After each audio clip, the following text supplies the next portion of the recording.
मित्रांनो, आजही आपण काहींच्या घरात त्यांचा आई बाबा किंवा आजी आजोबा दात घासण्यासाठी ब्रशच्या ऐवजी दातून म्हणजेच कडुलिंबासारख्या औषधी वनस्पतींची डहाळी म्हणजेच त्यांच्या फांद्या वापरताना दिसतात. कारण याच फांद्यांपासून हे दातून बनवलं जातं. या डहाळीमध्ये असलेले घटक दात स्वच्छ करण्यासाठी तसेच तोंड आणि शरीराचे इतर आजार बरे करण्यासाठी मदत करतात.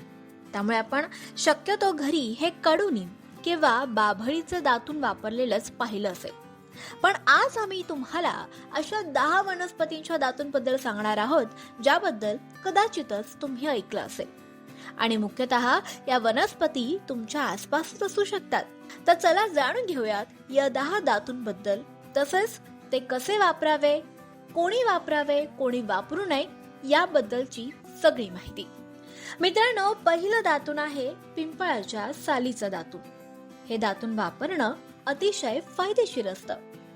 कारण पिंपळाच्या दातूनने फक्त दातच नाही तर शरीरात जर रक्ताची कमी असेल तर त्याचीही कमतरता भरून निघण्यास मदत होते. तसंच जर तुम्ही एनिमिक असाल तर एनिमियाच्या समस्येपासून सुद्धा तुम्हाला आराम मिळेल. दुसरं आहे लिंबाच्या झाडाचं दातून. लिंबाच्या झाडामध्ये व्हिटॅमिन सी भरपूर प्रमाणात असतात. व्हिटॅमिन सी आपल्याला इम्युनिटी बूस्ट करण्यासाठी मदत करतात. त्यामुळे जर तुम्हाला सारखा ताप येत असेल, सर्दी होत असेल किंवा कफ जमा होत असेल तर अशांनी लिंबाच्या झाडाचं दातून नक्की वापरावं. तसंच व्हिटॅमिन सी मुळे तुम्हाला हिरड्यांची काही समस्या असेल तर तेही दूर होण्यास मदत होईल आणि तुमच्या हिरड्या मजबूत होतील. तिसरं दातून आहे बेरचं. बेरमध्ये अँटीऑक्सिडंट भरपूर प्रमाणात असतात. अँटीऑक्सिडंट आपल्याला आजारांपासून लढण्यासाठी मदत करतात. एवढंच नाही तर बेरच्या दातूंच्या वापरानं दातांचा पिवळेपणा दूर होण्यासाठी सुद्धा नक्कीच मदत मिळते. चौथं दातून आहे करंज या झाडाचं. ही एक आयुर्वेदिक वनस्पती आहे. अतिशय प्रभावीपणे काम करते. तोंडातील ॲलर्जी किंवा इन्फेक्शनसाठी तर प्रचंड गुणकारी आहे. सतत तोंड येण्याची जर का तुम्हाला समस्या असेल तर तुम्ही रोज करंजच्या दातूंचा उपयोग करू शकता. तसंच ज्यांना तोंडाचा कॅन्सर असेल त्यांनाही करंजचे दातून वापरण्याचा सल्ला दिला जातो. त्यामुळे माउथ कॅन्सरच्या आजारापासून वाचण्यासाठीही करंज मदत करते. एवढंच नाही तर जी लोक तंबाखू किंवा गुटखा खातात त्यांचे दात अतिशय खराब झालेले असतात. त्यांनी जर करंजच्या दातूंचा उपयोग केला तर त्यांनाही याचा फायदा होईल. पाचवं दातून आहे अर्जुन.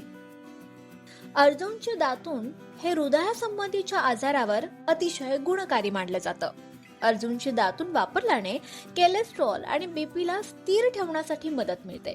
त्यामुळे जर तुम्हाला अर्जुनचे दातून कुठे मिळत असेल तर त्याचा नक्की वापर करा.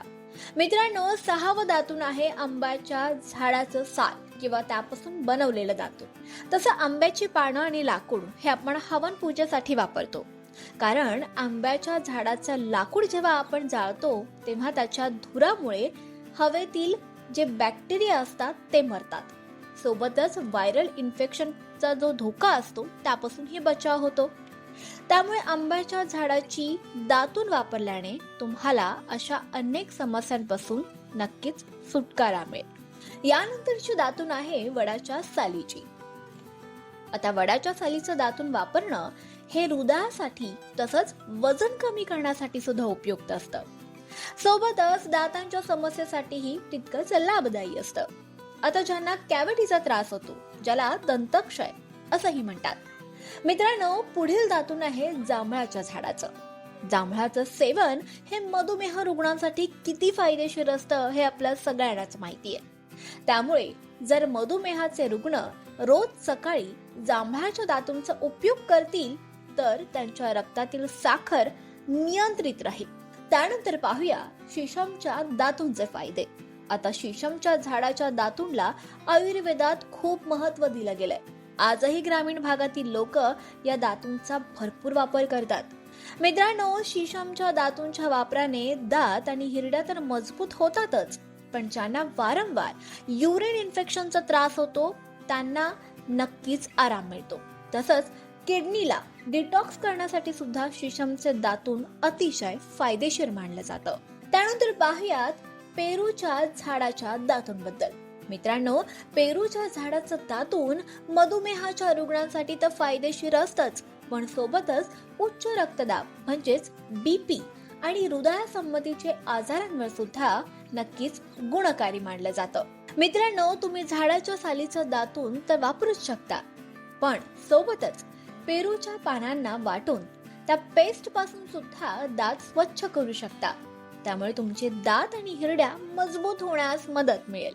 तर आपण अशा काही गुणकारी दातूंबद्दल आता माहिती जाणून घेतली आहे. पण आता पाहूयात की हे दातून वापरताना काय सावधानी बाळगली पाहिजे आणि त्याचा वापर करण्याची योग्य पद्धत काय.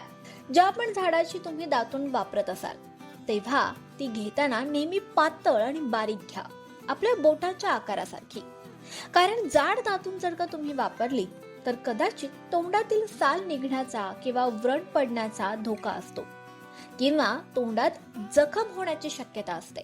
त्यामुळे वाकडे तिकडे दातून घेण्याऐवजी सरळ, लांब आणि आकाराने पातळ असलेली दातून वापरा.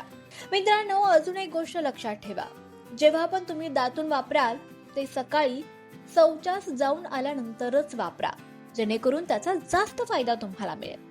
तसंच दातून वापरण्याआधी ती फांदी किंवा ती झाडाची साल चांगली धुवून घ्या, जेणेकरून त्यावर कोणतेही बारीक किडे असतील किंवा जाळी असेल तर ते स्वच्छ होईल. जेव्हा तुम्ही दातून वापराल तेव्हा फ्रेश दातूनच वापरा. आदल्या दिवशी वापरलेली दातून पुन्हा ब्रश सारखी दुसऱ्या दिवशी वापरायची नाहीये, त्यामुळे इन्फेक्शन होण्याचा धोका टळतो. आता दातून वापरायचे कसे, तर ब्रश सारखं दातांवर आडव्या पद्धतीने ते रगडायचं नाहीये. ही औषधी काडी दातांवर उभी ठेवून चोळायची आहे किंवा चावून चघळायची आहे आणि त्याचा रस थुंकण्याऐवजी गिळायचा आहे. त्यामुळे तुम्हाला तुमच्या शरीराला याचे फायदे होतील. तसंच काही लोक त्या औषधी काड्यांना मीठ लावतात किंवा तेल लावतात, अन्यथा त्याचा कडवटपणा घालवण्यासाठी थोडंसं मधही लावतात, पण तसं करायचं नाहीये. ती औषधी काडी किंवा दातून जशी आहे त्याच पद्धतीनं तुमचे दात तुम्ही स्वच्छ करायचे आहेत. त्यामुळे या दातून मधले जे औषधी गुण आहेत ते तुमच्या पोटात गेल्यानं त्याचा जास्त फायदा तुम्हाला होईल. दातून किंवा या औषधी काड्या कोणी वापरायच्या किंवा कोणी वापरायच्या नाहीत ते आता पाहूया. ज्यांना वारंवार उबाळी येण्याची समस्या असते किंवा ओकारी होण्याची समस्या असते त्यांनी दातूंचा उपयोग करायचा नाहीये. ज्यांचा कान दुखत असेल किंवा नाक दुखत असेल अशा वेळी दातूंचा उपयोग करणं त्यांनी टाळावं.